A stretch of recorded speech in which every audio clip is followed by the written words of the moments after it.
Noswaith, good evening, and a very warm welcome to each and every one of you here at the Celtic Manor in Newport to celebrate what has been a truly fantastic year for Welsh sport. The winner of the Community Coach of the Year is Mark James. The Volunteer of the Year is Fatia Ahmed. Hannah Nolan. Finally, would you please tell us who is the winner of this year's BBC Commonwealth Sports Personality of the Year? Jonathan Davis.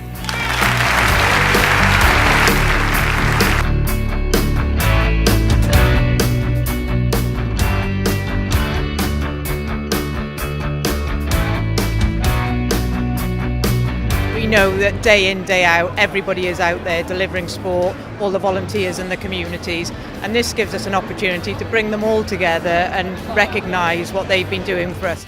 The contribution is appreciated by perhaps more people than they know, and more than just the awards tonight.